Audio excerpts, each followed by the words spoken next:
Meus irmãos em Jesus, boa noite a todos. Rogando, antes de mais nada,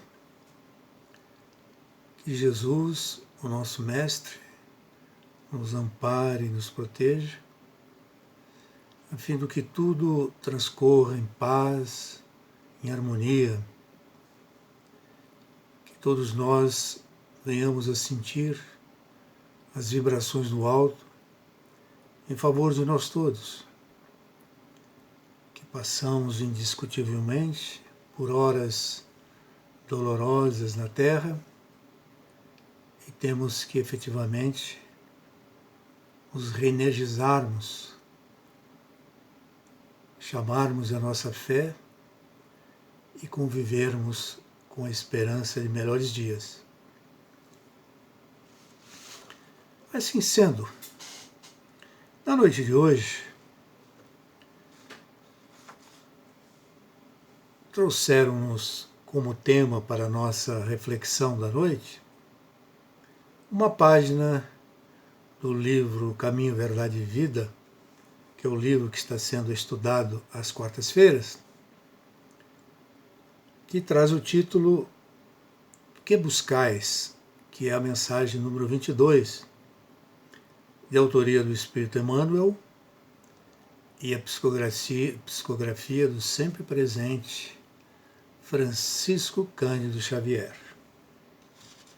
Interessante observar que, logo na introdução, na epígrafe, que é o resumo do que se vai tratar na dissertação de Emmanuel, nós encontramos um trecho extraído de João, capítulo 1, versículo 38, que traz o seguinte teor: E Jesus, voltando-se e vendo que eles o seguiam, disse-lhes: Que buscais?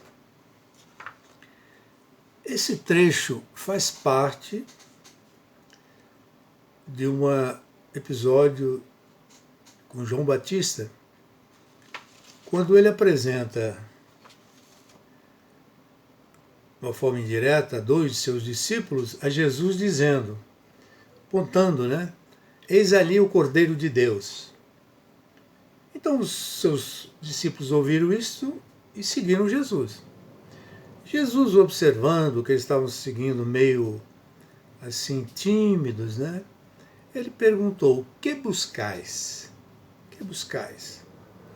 E eles, sentindo o peso, estatura, moral e quem eles já sabiam que era Jesus, pelo tanto que João Batista falara a respeito, eles ficam assim e talvez até fazem uma pergunta por perguntar: onde é que moras? Aí Jesus declinou onde morava e disse: vinde e vede. Então eles foram, viram e ficaram lá aquele dia até, como diz o texto, da hora 10ª. Bom, esses discípulos vieram se tornar André, o irmão de São Simão Pedro, e o Pedro mesmo. O importante a ressaltar é que Emmanuel utiliza esse que buscais para dar, como sempre, uma lição que se reflete, que se dirige para a nossa conduta, para a nossa vida diária. Não se trata de altos voos do intelecto, mas dirigida essencialmente àquilo que nós fazemos, aquilo que nós realizamos, como disse, nos nossos atos. Prosseguindo no texto, Emmanuel diz que a vida em si é um conjunto de experiências, um conjunto divino de experiências. E cada existência isolada oferece ao homem uma oportunidade proveitosa de conhecimentos. Ressalta que a aquisição de valores religiosos é uma das mais importantes aquisições, porque ela tem por objetivo, leva inevitavelmente, a iluminação da alma para Deus.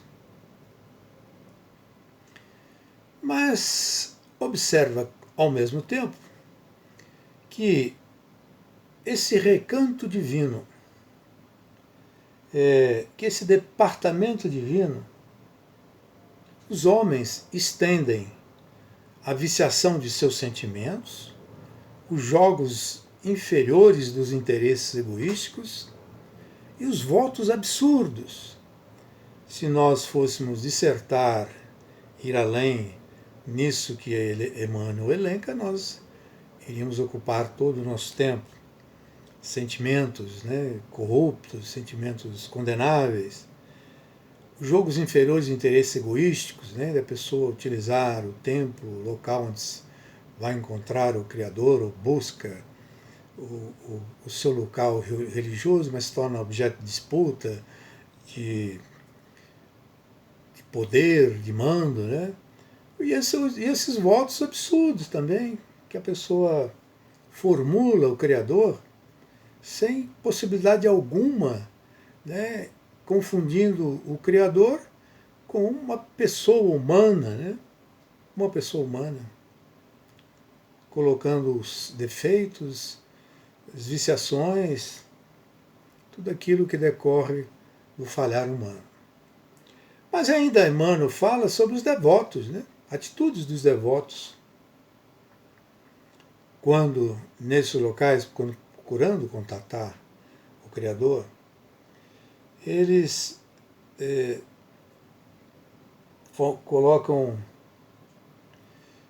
aliás, procuram encontrar na divina providência uma força subornável. Olha aí, confundindo o Criador com as pessoas, com o que elas são ainda, esse estágio evolutivo atrasado. Tentam subornar o Cristo, oferecendo coisas se eles alcançarem isso. Olha, se eu alcançar isso, eu vou fazer isso, em prol disso, em prol daquilo, em prol do próprio templo. Quando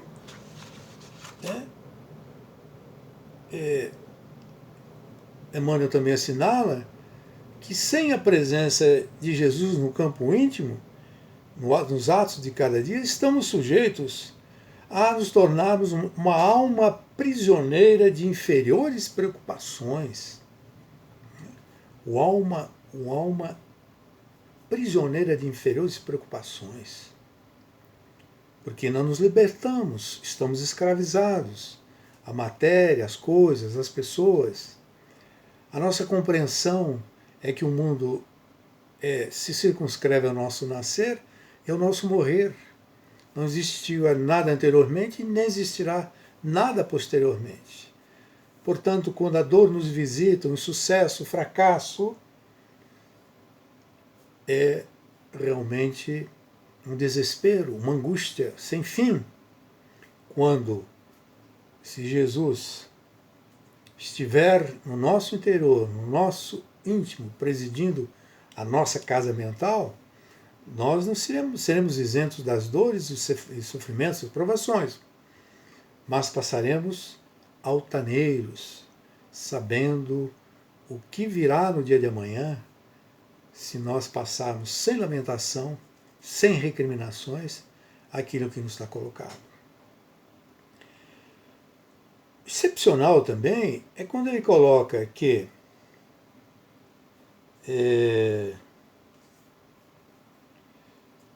Jesus exemplificou, ele ensinou e exemplificou, e que a cruz do Calvário é um símbolo vivo. Olha que expressão.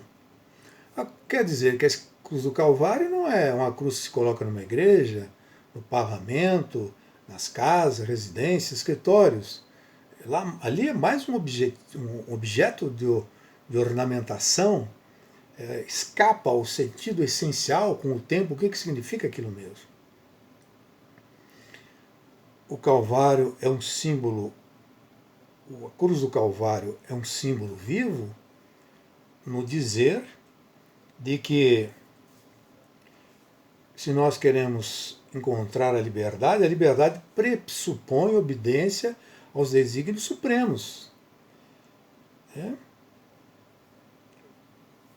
Os desígnios supremos. Portanto, há que se buscar em Jesus essa criatura em que ensinou e exemplificou, né? Mas o interessante também é que ao final ele coloca algo assim, terminando o seu texto de maneira apoteótica, é que ele diz assim, ó, encontramos o Cristo no umbral de todos os tempos religiosos. Cristo está perguntando aos que entram. Olha a frase, que buscais? Ele tirou o exemplo lá de João Batista e trouxe uma interpretação nova aqui para nós, que nós estamos buscando na casa espírita, dos tempos de uma maneira geral, mas podemos nos centralizar aqui na casa espírita, né? O que é que nós estamos buscando? E nós vamos encontrar, o que estamos buscando aqui na casa espírita? Nós temos a nossa fé. E os espíritos nos ensinam que a nossa fé pode ser ativa ou passiva, né? Inativa. Procura-se a casa espírita, o templo religioso, para praticar uma fé passiva, a fé que só recebe, a fé que espera, ou procuramos uma fé ativa, que busca, que realiza, que progride, que vai além, que encontra elementos para ajudar, para amparar, que é uma luz que concita a criatura não receber essa luz para seu benefício próprio, que ela é tão brilhante, repleta de claridade, que não pode ser circunscrita a alguém somente, ela tem que ser espalhada, ela tem que ser disseminada. Essa é a fé ativa que as casas espíritas praticam, propagam, que incutem os seus profitentes, que inclusive é o objetivo das casas espíritas, a fé que realiza casas-lares, casas de crianças, lares de idosos, casas caritativas, sanatórios, casas assistenciais. Essa é a fé ativa. Buscamos a fé passiva? Jamais. Tanto é que Tiago,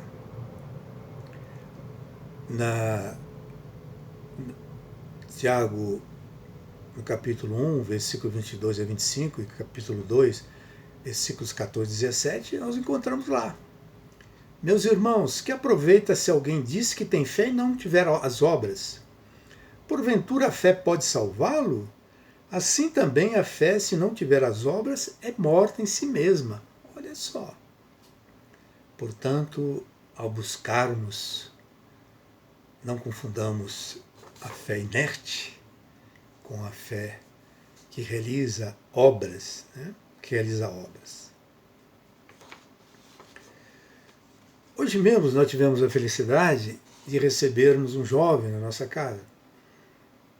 Desconheceu que nós somos apagados, somos humildes, né, para receber alguém, mas ele insistiu tanto que nós acabamos recebendo aqui em casa. E esse jovem entabulou uma conversação conosco, muito interessante, né? Ele perguntou como é que eu encontrei Deus, como é que eu entrei na doutrina espírita. E ele declarou que estava com medo do futuro.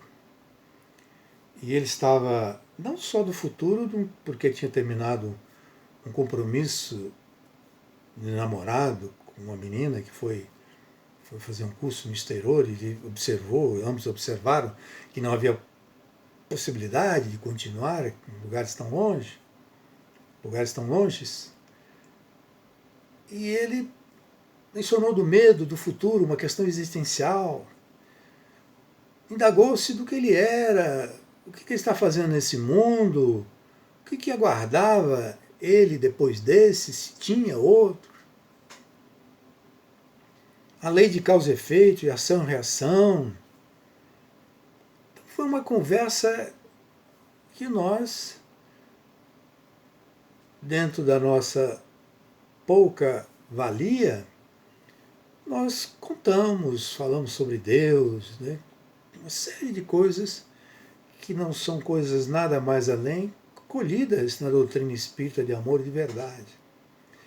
Mas eu quero ressaltar que aí, hoje, Jesus não precisa perguntar para esse jovem o que ele busca quando ele ingressar na casa espírita, que ele vai estudar, já está tratando de fazer um curso de espiritismo numa casa lá na Asa Norte. Jesus não precisa perguntar para esse garoto, esse menino de 23 anos que nos buscou. Que buscais? Porque ele sabe efetivamente o que ele está buscando.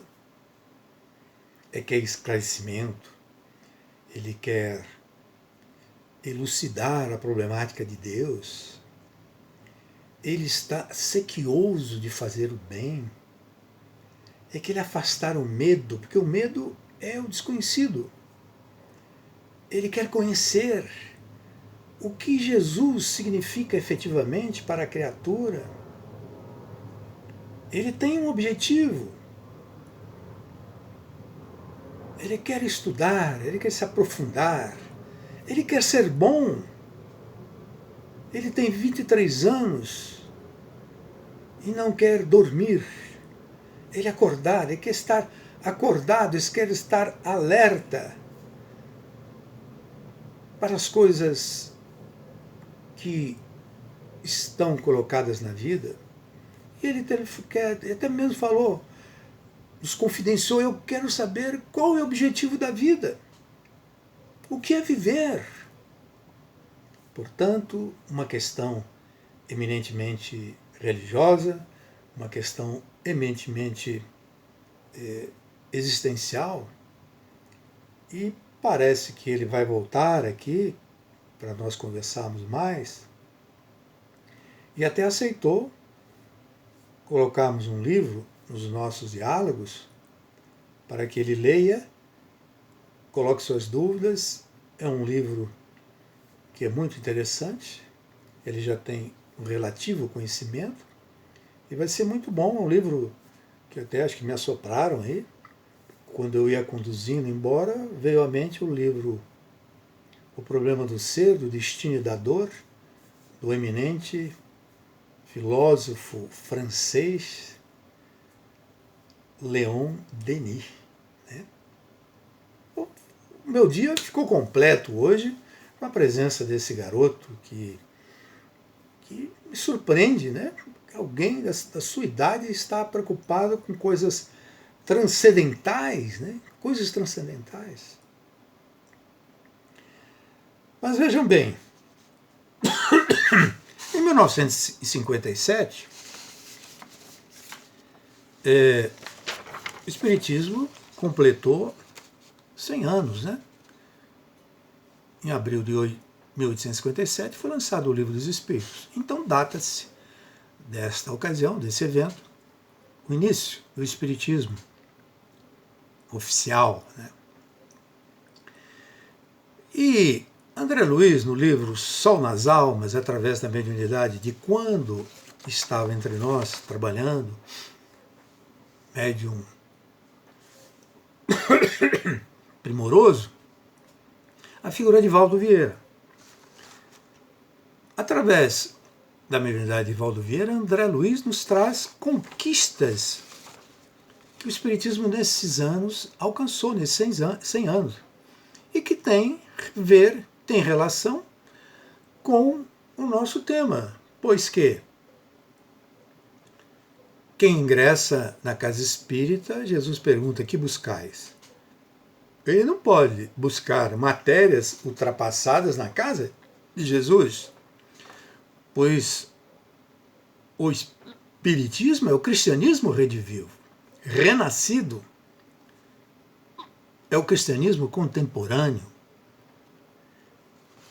Portanto, ele coloca certas coisas que não tem mais razão de ser, desculpa, não tem mais razão de ser, e que são questões ultrapassadas. Né? Valeu enquanto estávamos no jardim de infância, agora, e principalmente agora, com mais de 100 anos decorridos, nós estamos na maturidade, né? Maturidade. Então ele diz o seguinte,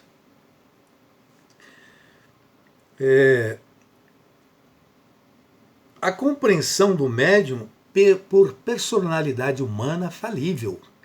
Ou seja, o médium era considerado antes, era idolatrado, incensado, ia ser o centro espírita por causa do médium. Então, os 100 anos nos ofereceram que o médium é falível, que ele é um ser como nós, e muitas vezes em situações terríveis, porque ele está abraçando a mediunidade para resgatar seus problemas, seus delitos anteriores. Portanto, há de merecer o nosso respeito como indivíduo que trabalha na doutrina espírita, mas não tem louros, não tem privilégios, preferências, porque veio com esta ou aquela mediunidade. Deve ser enquadrado nos trabalhadores da casa. Né? Então ninguém vai buscar a casa espírita agora buscando um médium. Um médium há de buscar o espiritismo. Acima do fenômeno está a doutrina. O impositivo da análise nas comunicações e revelações. Época anterior, aceitava-se quaisquer mensagens, quaisquer revelações que surgissem. Mas adota-se hoje aquilo que Kardec nos legou em relação às mensagens espirituais, que nós somos obrigados a exercer um juízo crítico nas mensagens que chegam a nós ou as revelações. Não importa o médium, quantos anos ele está na doutrina, nós somos obrigados a analisar. Porque nós temos o poder, se nos foi concedida a inteligência, não foi para nós não utilizá-la, mas sim para colocá-la em ação. É um período passado. Se alguém vem para praticar isso, foi uma mensagem do Espírito assinada por tal, não. Seja quem for, ela tem que ser estudada, lida, se merece ser veiculada ou ser seguida.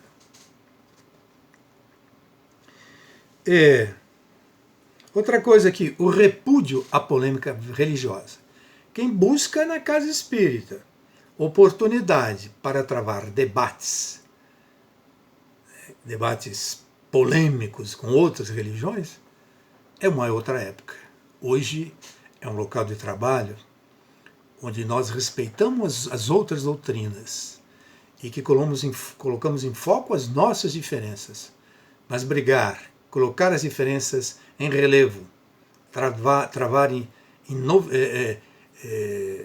polêmicas inovidáveis, polêmicas eternas, isso é uma etapa superada. Né?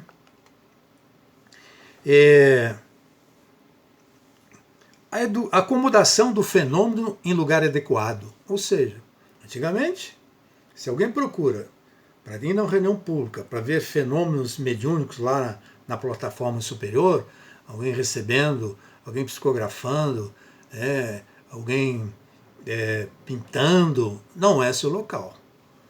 Tem locais exclusivos, privados, para a mediunidade se manifestar e ter o seu lugar. Outra coisa importantíssima, olha aqui, o reconhecimento de que a desencarnação não altera a criatura de maneira fundamental.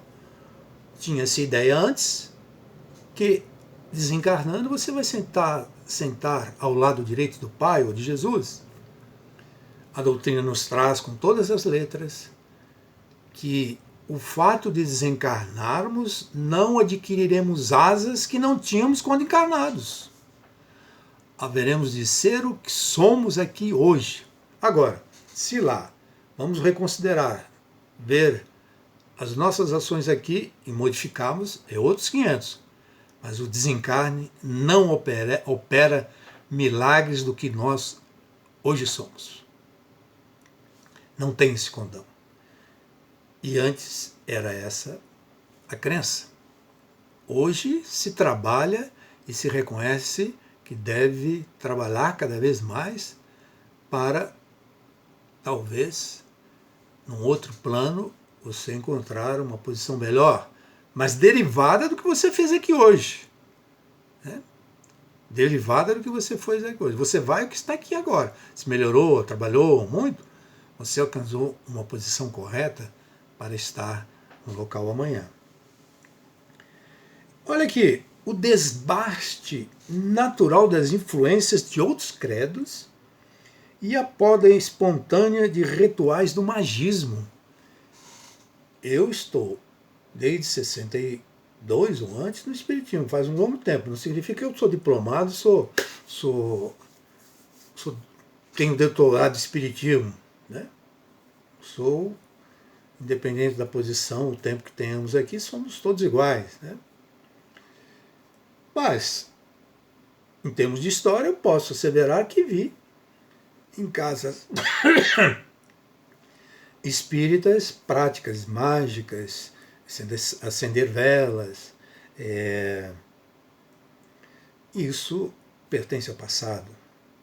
Era influência de pessoas que vinham ao espiritismo e traziam e queriam que as suas crenças prevalecessem, vigorassem na casa espírita também. A influência de outros credos, né? A pessoa tinha uma crença, tinha uma prática, saía daqueles locais e chegava no espiritismo. Colocava-se muitas casas até hoje, infelizmente, mas de uma maneira geral não se encontra isso, praticavam isso. Não conheciam o espiritismo como ele deveria ser conhecido. Né? Por exemplo, a mediunidade, naquela época, era o fundamental, era o primeiro elemento a se cogitar dentro da casa espírita, mas a mediunidade se reconhece hoje que é simples acessório. Tem criaturas que são eminentes espiritistas e nunca passaram por uma reunião mediúnica. A força, a lógica, a argumentação da doutrina os faz ser espíritas. Portanto, meus companheiros, nós temos aqui ele fala, a criação da literatura espírita, né? A intensificação das obras de assistência social. Tem muita gente que acha que o centro espírita não deve ter assistência social. Data vênia, me parece que se incorre um grande erro, porque há que se cultivar o intelecto, há que se estudar, mas não se esquecer de fazer, dando um exemplo para os seus frequentadores, que a casa espírita dedica-se à assistência social, com maior relevo, com maior evidência, porque existem muitas criaturas necessitadas do alimento, do vestuário, do lar, e o Espiritismo oferece isso de uma maneira gratuita, caridosa, né? Baseando-se fora da caridade na salvação. O culto do evangelho doméstico antigamente não era praticado. O evangelho em família, né, dos recintos domésticos, hoje é uma obrigação de todo espírita praticar. Olha como nós avançamos esses 100 anos de espiritismo. Portanto, meus irmãos, só para contar aqui também, o Divaldo, nos seus 90 anos, estamos encarregados de promover uma nova era. Não nos podemos esperar o aplauso nem a compreensão transitória do mundo. Olha o que nós viemos buscar. Né? A nossa consciência deve ser a de servir a uma causa e não colocarmos no exemplo e na vivida na vivência essa causa libertadora que abraçamos, estaremos muito preocupados com a nossa imagem, servindo-nos do ideal para nos projetarmos, em vez de projetarmos o ideal apagando-nos. É o que ele coloca lá na presença espírita quando completou 90 anos. Portanto, meus irmãos, muita luz, muita paz para todos nós, que possamos prosseguir no nosso ideal sem incerteza nenhuma, sem dúvida nenhuma, do que nós viemos fazer na casa espírita, do que nós fazemos dos livros que nós que temos nas mãos, da presença de Jesus em nossas vidas. Quando ele nos pergunta, que buscais? Não precisamos nem responder. A nossa obra deverá estar evidente para o Mestre, no nosso sorriso, na nossa satisfação, na nossa alegria e principalmente na nossa consciência tranquila. Meus irmãos, muita paz, muita luz em todos nós. Graças a Deus.